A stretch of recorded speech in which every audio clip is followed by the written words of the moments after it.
Assalamualaikum warahmatullahi wabarakatuh. Oke anak-anak, kali ini kita masuk ke bab 4 tentang persamaan garis lurus. Ada 4 subbab yang akan kita bahas di buku ini, yaitu ada grafik garis lurus, kemudian ada gradien garis lurus, lalu ada persamaan garis lurus, dan yang terakhir adalah bentuk kedua garis lurus.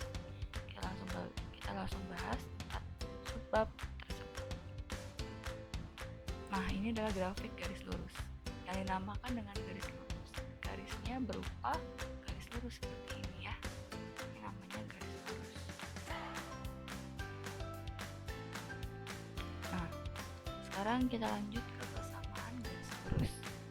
Bentuk umum dari persamaan garis lurus itu adalah variabel x dan y sebagai berikut. Berarti misalnya y sama dengan mx plus n, nanti di sini ada nilainya. Misalnya y sama dengan 2x plus 4. Nah, seperti itu persamaan garis lurus. Atau ax plus by sama dengan c. Jadi misalnya angkanya itu 2x plus 3y sama dengan 6. Gitu ya. Nah, ini contohnya nih.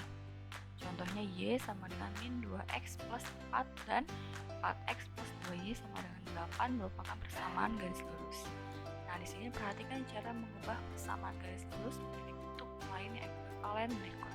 Ekuivalen ini sama maksudnya ya. Jadi bentuknya sama, nilainya sama. Kita mau mengubahnya dari 4x plus 2y sama dengan 8 menjadi y sama dengan min 2x plus 4. Bagaimana caranya? Perhatikan langkah berikut. Tetap ini ya, 4x plus 2y. Kenapa jadi min 4x? Nah, ini kita pindahkan. Di sini kan 4x. Kita tambahkan minus karena di sini nilainya positif. Makanya di sini min 4x sama dengan 8 dari sini ya. 8 min 4x. Jadi sama-sama min 4x. Di sini juga min 4x. Lalu kedua ruas dikurangi 4x tadi udah ya. Nah, dikurangi 4x berarti di sini sisanya ini kan 4x dikurang 4x itu 0 ya, berarti sisanya tinggal 2y. 2y sama dengan min 4x plus 8. Ini dibalikan ya, jadi 4x di depan, kemudian kedua ruas dibagi 2. Kenapa dibagi 2? Supaya lebih kecil hasilnya. Jadi harus nggak mesti dibagi 2, tergantung soalnya, supaya dia itu semakin kecil dan tidak bisa dibagi lagi. Kita bagi 2. 2y dibagi 2 berarti hasilnya y. Lalu min 4x dibagi 2 itu adalah min 2x. 8 dibagi 2 adalah 4. Nah, jadi persamaannya ekuivalen dengan y sama dengan min 2x plus 4. Jadi cara mengubahnya seperti itu ya. Lanjut ke syarat titik terletak pada garis. Sebuah titik terletak pada suatu garis jika nilai absis dan ordinat titik tersebut memenuhi persamaan garisnya. Titik x1 y1 terletak pada garis y sama dengan mx plus n jika y1 sama dengan mx1 plus n nilai benar. Gitu ya. Kita lihat contohnya di sini. Ada berapa titik di sini? Ada 3 buah titik. Ya, titik yang pertama yaitu titik 1,4 terletak pada garis y sama dengan min 2x plus 6. Karena 4 sama dengan, nah ini kenapa jadi 1? Kita ganti x-nya dengan 1. Min 2 dikali 1 tambah 6. Berarti min 2 kali 1, 2. Min 2 ditambah 6, hasilnya adalah 4. Jadi sama-sama 4 ya, bernilai benar. Lalu titik 2,2 yang kedua letak pada garis sama tadi ya. Kita ganti nilai x-nya menjadi 2. Dan y-nya di sini kita ubah di sini ya. Y-nya 2. Berarti min 2 dikali 2 tambah 6. Berarti jadinya 2. Min 2 kali 2 4. Atau min 4 tambah 6 adalah 2. Jadi sama-sama 2. Titik yang ketiga itu 3,5. Kita ganti di sini kan ini x, ini y. Berarti di sini y-nya kita ganti dengan 5. Lalu x-nya kita ganti dengan 3. Min 2 kali 3 adalah min 6 tambah 6 adalah 0. Nah, ini beda nih, ini bernilai salah. Seperti itu ya. Jadi yang termasuk titik dari y sama dengan 2x plus 6 itu adalah 2 titik ini. Yang satunya tidak, karena dia tidak sama nilainya. sekarang bagaimana cara menggambar grafik garis lurus? Lalu dengan menggunakan titik bantu yang pertama. Langkah-langkahnya itu adalah yang pertama, menentukan beberapa titik bantu yang terletak pada garis lurus. Yang kedua, menggambar titik bantu tersebut pada bidang koordinat kartesius. Dan yang ketiga, menghubungkan titik-titik bantu pada bidang koordinat kartesius dengan garis lurus. Ya, contoh soalnya dapat kalian baca di sini. Perintahnya disuruh gambar garis yang melalui titik A dan B, kemudian melalui titik A dan C, melalui titik A dan D, dan melalui titik B dan C. Apakah keempat grafik garis tersebut merupakan grafik garis yang sama? Demikianlah. Yang kedua itu menggambar grafik garis lurus menggunakan pertolongan titik perpotongan garis dengan sumbu koordinat. Langkah-langkahnya yang pertama, menentukan titik potong garis dengan sumbu X. Garis memotong sumbu X Y sama dengan 0. Substitusikan Y sama dengan 0 ke dalam persamaan garis untuk menentukan titik potong garis dengan sumbu X. Lalu menentukan titik potong garis dengan sumbu Y. Garis memotong sumbu Y di X sama dengan 0. Substitusikan X sama dengan 0 ke dalam persamaan garis untuk menentukan titik potong garis dengan sumbu Y. Lalu menggambar titik potong dengan sumbu X dan sumbu Y tersebut pada bidang koordinat kartesius. Menghubungkan kedua titik potong dengan garis lurus, lalu menuliskan persamaan garisnya pada salah satu ujung garis. Kita lanjut ke gradien garis. Nah, apa itu gradien? Gradien itu adalah nilai kemiringan jumlah suatu garis. Gradien biasa dilambangkan dengan huruf M di sini ya. Harusnya M. Nah, di sini namanya gradien nih. Yang miring seperti ini namanya gradien. Nah, apa itu rumus gradien?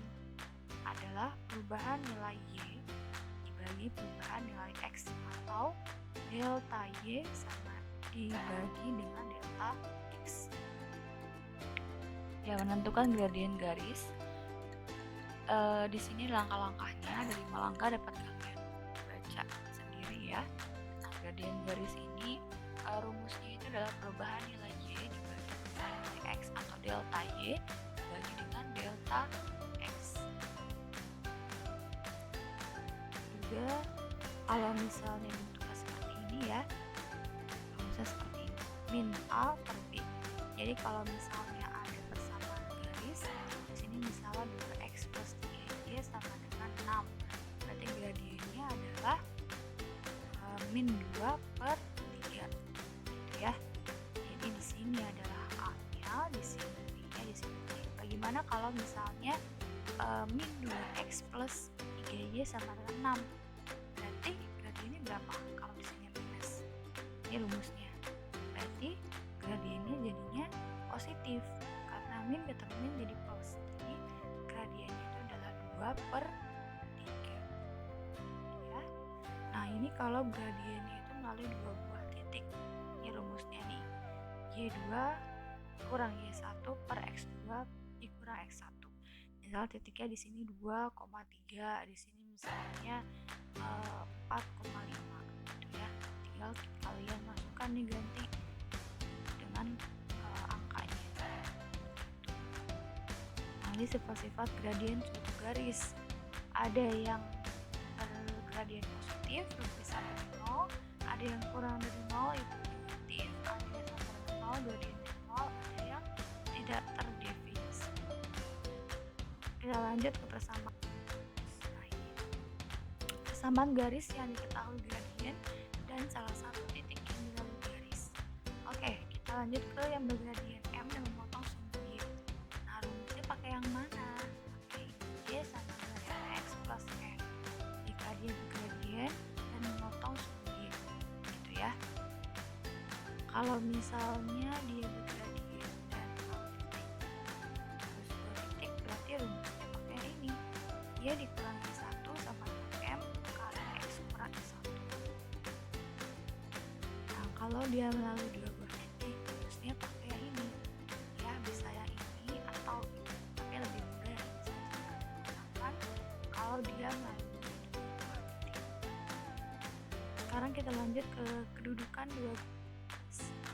Nah, di sini kalau 2 garis sejajar, katakan sejajar, jarak kedua garis tersebut tersebut selalu sama atau kedua garis tersebut tidak pernah berpotongan.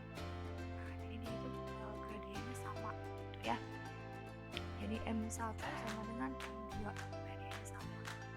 Lalu ada dengan berimpit. Ya, kalau berimpit itu hampir sama. Gitu ya, hampir sama. Mempunyai garis yang sama, mempunyai persamaan garis ekvivalen. Berimpit dengan di samping garis A berimpit dengan garis B. Nah, dikatakan berimpit jika M1 sama dengan M2 dan M1 sama dengan hampir sama seperti tadi yang saya lihat. Nah, bagaimana yang berpotongan? Potongan itu ada yang tegak lurus, ada yang tidak tegak lurus. Kalau dia tegak lurus berarti gradiennya itu adalah M1 kali M2 sama dengan M1. Tapi kalau tidak tegak lurus berarti M1 kali M2 tidak sama dengan M1. Nah, titik potong dua garis perpotongan itu dapat ditentukan dengan cara menggambar kedua garis dalam satu bidang koordinat kartesius. Titik potong dua garis perpotongan berupa sebuah titik yang dilalui oleh grafik kedua garis tersebut. Ya, terima kasih atas perhatiannya ya. Untuk contoh-contoh soal dapat kalian lihat di buku kalian. Di situ sudah ada ya contoh soalnya, ada jawabannya juga. Dapat kalian pahami. Jika masih ada pertanyaan, silakan kalian bisa tanya ke WhatsApp pribadi.